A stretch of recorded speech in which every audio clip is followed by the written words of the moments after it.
पिछले वर्ष की वैशाख शिवरात्रि शिव महापुराण कथा में गुरुजी पंडित प्रदीप मिश्रा जी ने वैशाख के कई उपाय बताए थे।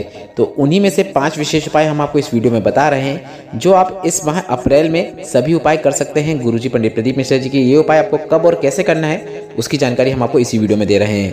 पहला उपाय वैशाख शिवरात्रि का महारोग मुक्ति उपाय है। दूसरा उपाय वैशाख शिवरात्रि का धन प्राप्ति उपाय है। तीसरा उपाय दुख तकलीफ कष्ट को दूर करने वाला विशेष उपाय है, जिसे आपको इस वैशाख में करना है। चौथा उपाय वैशाख माह का बेलफल वाला विशेष उपाय है। पांचवा उपाय एक ऐसा उपाय जिसको करने का प्रभाव आपको 6 महीने तक प्राप्त होता रहता है। तो बढ़ते हैं वैशाख में किए जाने वाले पहले उपाय की ओर। वैशाख माह की शिवरात्रि को आपको एक विशेष उपाय गुरुजी पंडित प्रदीप मिश्रा जी के बताए अनुसार करना है, जो कि गुरुजी ने अपनी पिछली कथा में बताया था। पहले आप यह समझ लीजिए कि यह उपाय किन्हें करना है। जिनको कोई बड़ा रोग हो गया हो, या फिर पेट से जुड़ी हुई समस्या हो, लीवर किडनी में सूजन हो, या लीवर किडनी की किसी प्रकार की बीमारी से पीड़ित हो, तो आप इस वैशाख माह की शिवरात्रि में इस उपाय को कर सकते हैं। इस वर्ष वैशाख माह की शिवरात्रि 18 अप्रैल को है। आपको अपने घर के मिट्टी के कलश से, मतलब मटका होगा आपके पास मिट्टी का, उससे एक कलश जल तांबे के पात्र में भर लेना है। एक कलश जल भर लें और शिवालय पहुंच जाएं। आप एक बेलपत्र भी साथ में लेकर जाएं और इस बेलपत्र को इस जल कलश से, मतलब जल से छुआ लें, या फिर इस जल कलश के अंदर ही एक बेलपत्र को डाल देना है। इसके बाद पूरा जल आपको श्री शिवाय नमस्तुभ्यं बोलते हुए शिवलिंग के ऊपर अर्पित कर देना है।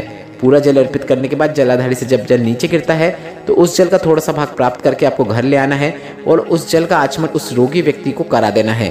कितनी भी बड़ी बीमारियों से क्यों न पीड़ित हो, महादेव की कृपा से उसका रोग ठीक होने लगता है, उसे आराम लगने लगता है। बढ़ते हैं वैशाख के दूसरे उपाय की ओर। घर में वैभव की कमी हो, धन संपदा की कमी हो, पैसा नहीं आ रहा हो और कर्जा बढ़ते चले जा रहा हो, तो आपको यह विशेष उपाय करना है। आपको वैशाख की शिवरात्रि के दिन ही यह उपाय करना है। आपको अपने घर के मिट्टी के कलश से एक कलश जल ले लेना है और इस जल को आपको श्री शिवाय नमस्तुभ्यं बोलते हुए शिवलिंग के ऊपर अर्पित कर देना है।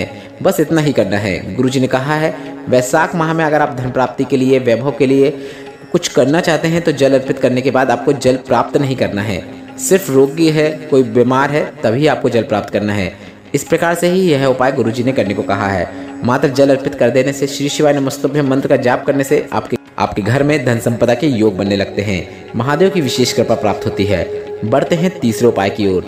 वैशाख के महीने में गुरुजी पंडित प्रदीप मिश्रा जी ने पवित्र वृक्ष से संबंधित एक विशेष उपाय बताया है, जो कि आप इस प्रकार से कर सकते हैं। आपको बेलपत्र या फिर पीपल या फिर आंवले के वृक्ष के नीचे जाकर एक कलश जल अर्पित करना है। आपको तीनों वृक्षों के नीचे जाने की जरूरत नहीं है। अभी जो मैंने आपको वृक्ष बताए हैं, उनमें से कोई एक वृक्ष के नीचे भी जाकर आप अगर जल अर्पित कर और उसी वृक्ष के नीचे की मिट्टी को, रज को अपने मस्तक में लगा देने से आपको 84 लाख योनियों से मुक्ति मिल जाती है। जीवन से दुख तकलीफ और कष्ट दूर हो जाते हैं।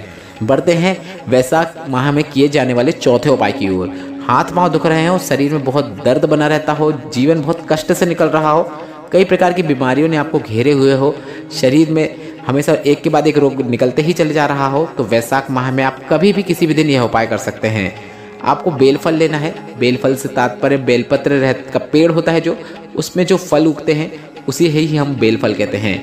आपको बेलफल लेना है और इसके अंदर का जो फल होता है उसको निकाल देना है। पूरा गूदा निकाल के सिर्फ बेलफल का जो परत रहती है उसको लेना है और उसके अंदर आपको जल भर लेना है। इसके बाद इस जल को आपको अपने कलश में डाल देना है। यह थोड़ी मात्रा में रहेगा, तो आप ऐसा कर सकते हैं कि जल कलश में पहले से जल भर लें और इस बेलफल का जल उस कलश में डाल दें। इसके बाद इस कलश का जल है उसे शिवलिंग के ऊपर अर्पित करना है। श्री शिवाय नमस्तुभ्यं बोलते हुए जल अर्पित कीजिएगा और यह जल आपको तांबे के पात्र में ही रखना है। इसके बाद पूरा जल अर्पित करने के बाद जलाधारी से जब जल नीचे गिरता है, तो थोड़ा सा भाग जल का प्राप्त करके उस व्यक्ति को, जो रोगी व्यक्ति है, उसे उस जल का आचमन करवा देना है। कुंदकेश्वर महादेव का नाम लेते हुए उस जल का आचमन करवाएं।